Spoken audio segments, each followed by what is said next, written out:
We have gathered here today.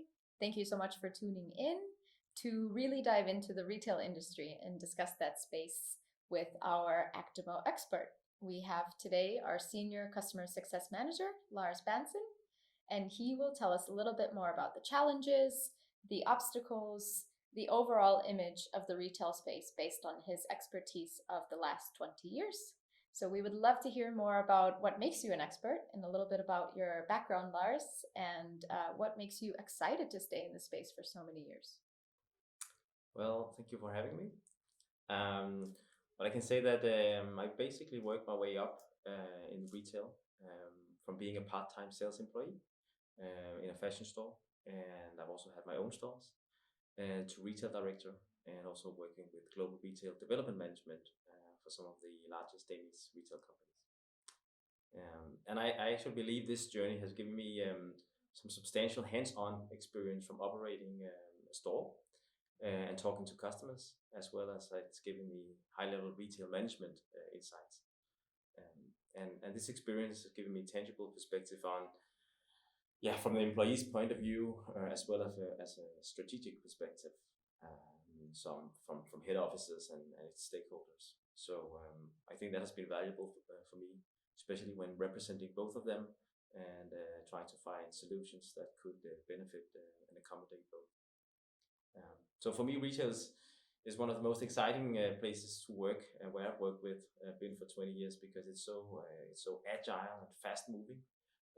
New stuff is happening all the time. Competitors are doing new stuff. You have to follow. You have to adapt. You have to change. So no day is the same in retail. You never know when people are going to visit your store. It's going to be busy, or it's going to be a day where you are practical. And you can test stuff. So if something doesn't work, you can try new stuff tomorrow and you get immediate results. And then the second part of why I love being in retail is that it's a chance to make people feel happy, and that really drives me. So every day you meet people and colleagues, but especially customers, and you have the chance to engage with them, get to know them a bit, and really make a difference for them. And for me, when customers are happy, I feel happy. So in learning more about the retail space, it's really interesting to identify the challenges that the space and the industry faces. So from your experience in your career, can you share the 3 challenges that you have seen retail industry come across? I believe the biggest challenge for retailers is the constant pressure to do better than last year, because this pressure often makes retailers focus solely on the results rather than how to achieve these results.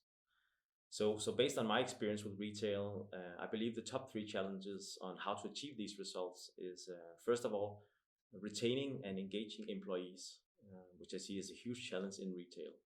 And it's mainly because that it's such a challenge to keep employees happy and motivated and feel connected today with the company and its values, but also co-workers.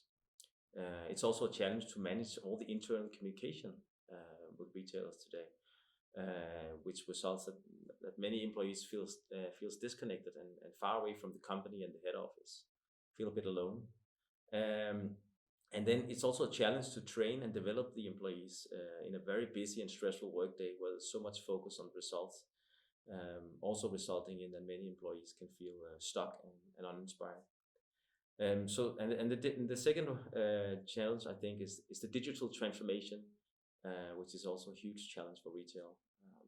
I think that none of the retailers I've spoken with, none of them is in doubt about that there's a necessity to actually make a digital transformation, but only a few of them know how to do that, and even fewer want to invest in this.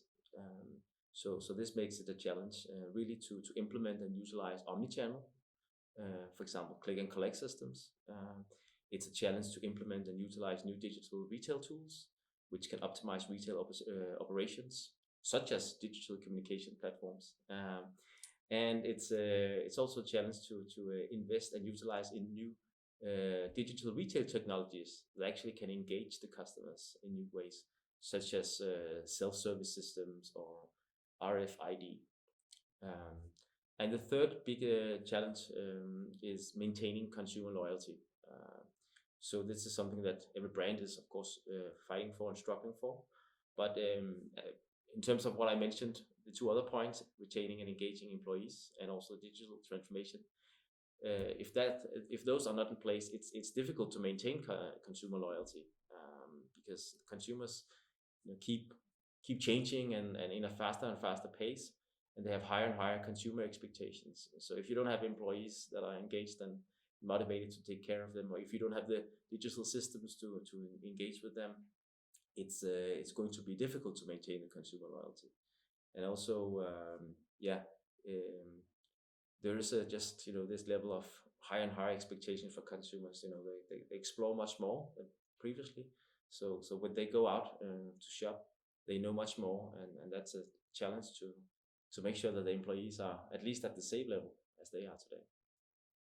All right, very interesting to hear some of the challenges. And to touch more on the first one that you spoke about, which is about retaining and engaging your employees, we'd love to hear more about onboarding and really compare this space, the retail space, from other industries.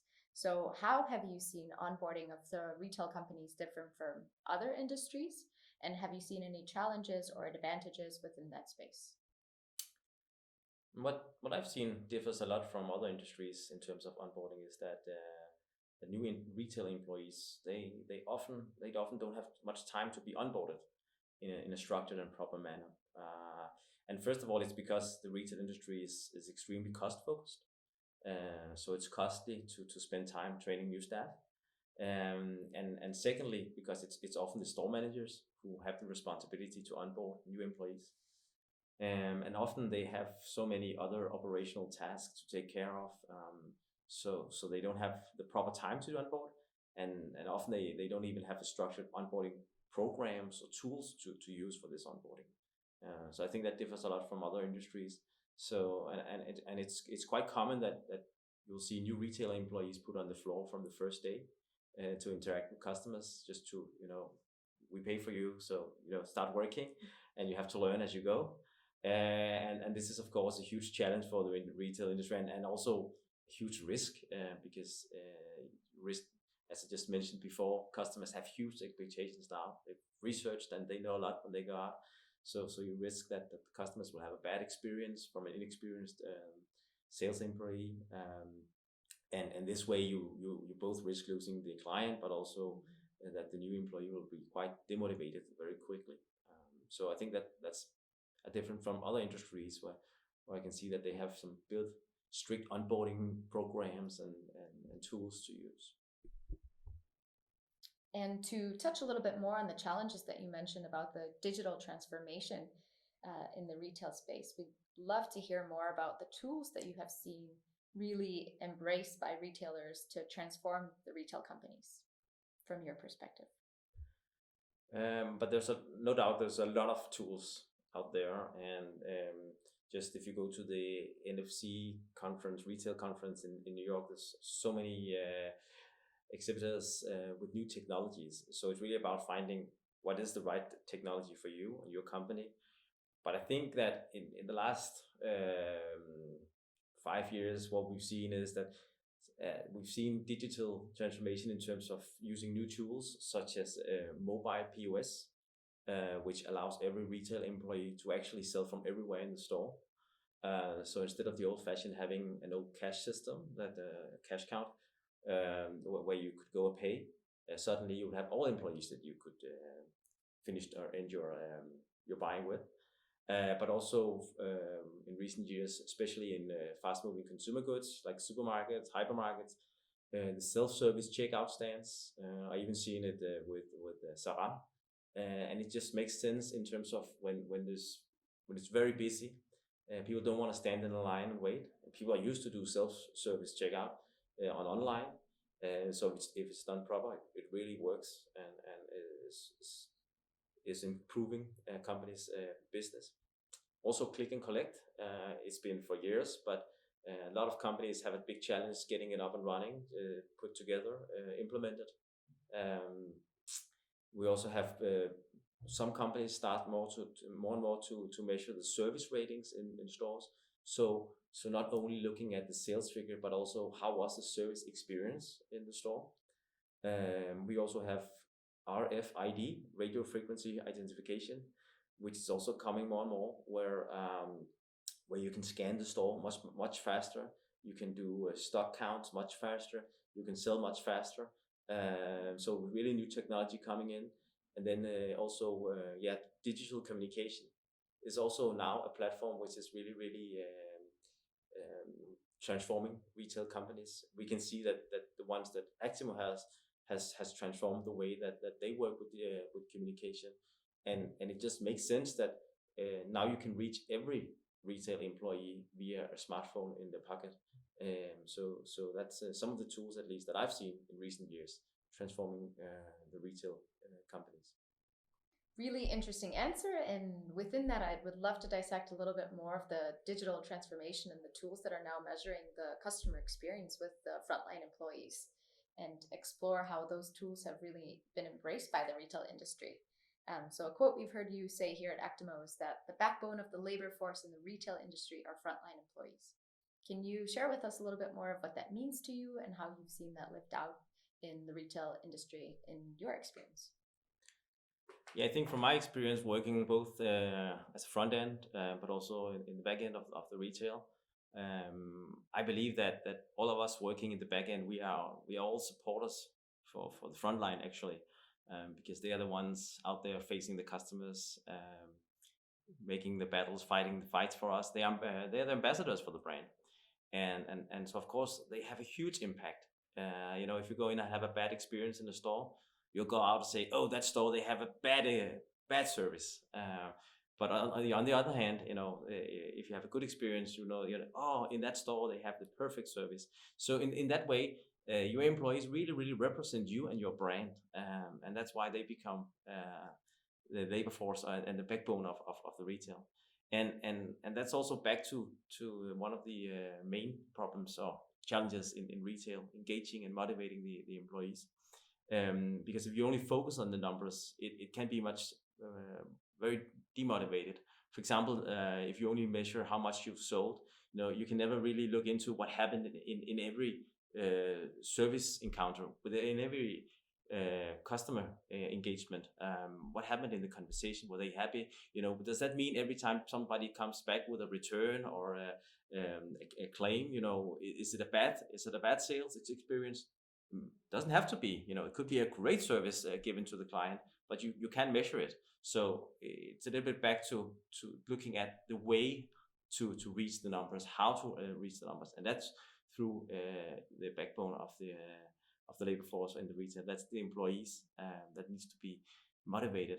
And sometimes it's back to management, and it's back to us at the head office working there, because if you, for example, meet young woman, young man in a store standing behind the cash desk with his mobile phone, looking at that, not having time to clients, of course it's a bad experience, and you can say, oh, it's typically, but you have to go back and look at people, also in the back end, what have we done? It's like we have this big value chain, what we've done in retail. We've done the design, we've done the production, we've ordered it, we shipped it home, we've done marketing, social media, we've done a lot of work to make this happen. People want to go and see this product or visit this store. And then, we just forget to really embrace the employees and make them also know about this whole process. What is the culture here? Take care of the clients. And so you really need to remember these guys in the retail industry, because they are the ones that will represent your brand in the retail.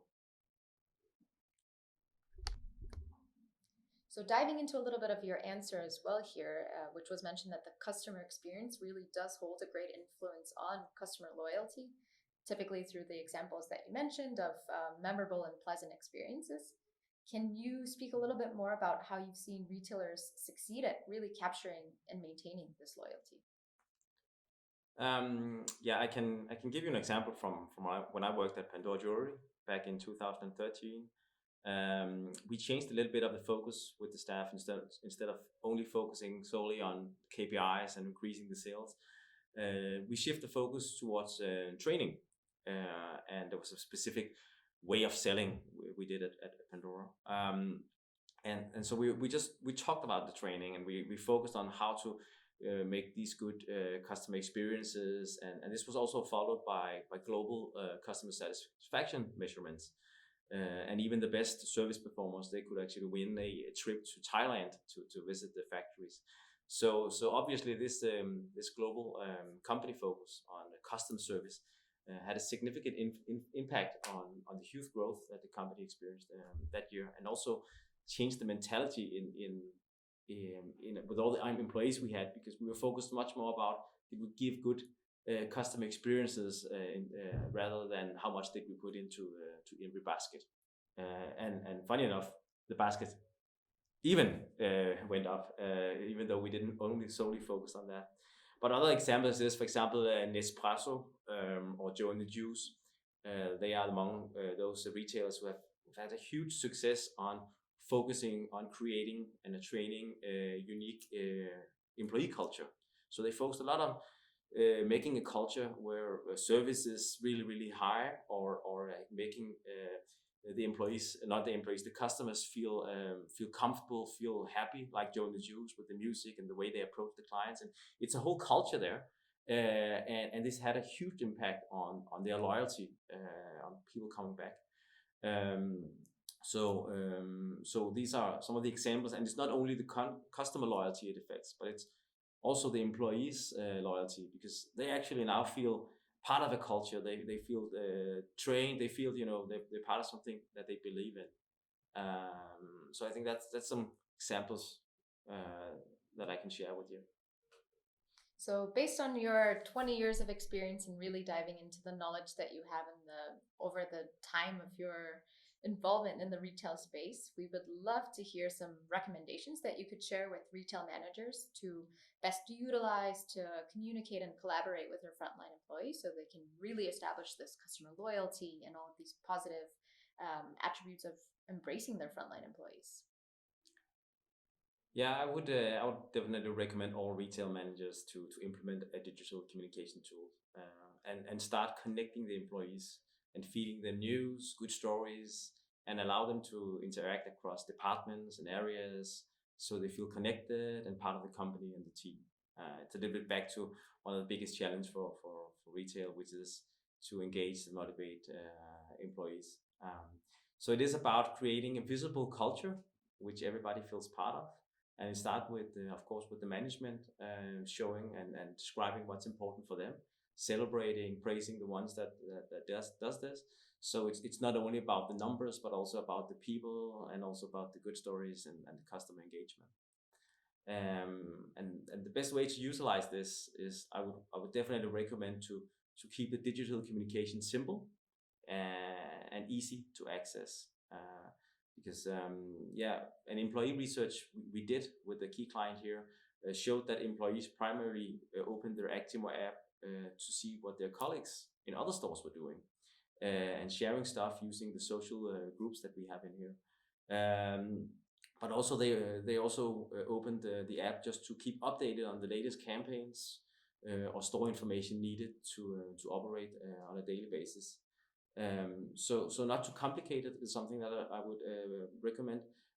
Not saying that employee handbooks or operational guidelines is not important, but it's not something that you would have to put on the front page, probably, but something that people should be looking for when they need it. But what you need to put in there is what they actually are looking for first, because they need it fast. It's fast moving. They maybe only have 1 or 2 minutes to look in their app, get the latest communication, and then they're on, because they're busy with a lot of stuff and clients. So yeah, this can be set up fast and easy, and it's just about getting started. And I can tell you that from what we hear, the employees, they really love to be connected and involved and engaged across departments and all. All right, and then our final question, it would not be an interview if we didn't really reference the entire pandemic, COVID-19, which is impacting us globally, but especially the retail space. We have seen big brands like Levi's shift from their retail strategy to partnering with Uber with same-day delivery and having a concierge salesperson online. So it's really reshaping the retailers and the retail space throughout our countries and our cities. We would love to hear how you see retailers surviving and making it through this difficult time. Yeah, but I think exactly COVID-19 shows that you cannot only focus on doing better than last year and focus on solely on the numbers, because nobody could foresee that this would happen. And a lot of places in the world, stores just had to shut down from one day to the another. So it's a little bit back to how we can embrace employees and how we can utilize the labor force that we have. Of course, this has had a negative impact on many people who has lost their job as well.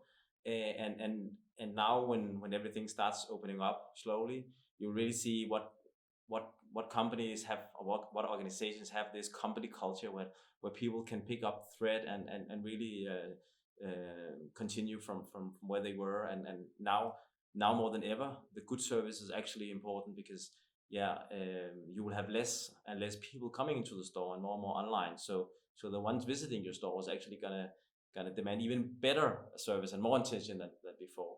But I'm sure retail, I mean, at least brick and mortar retail, will survive. It always has, but I think maybe in a different format than what we see today.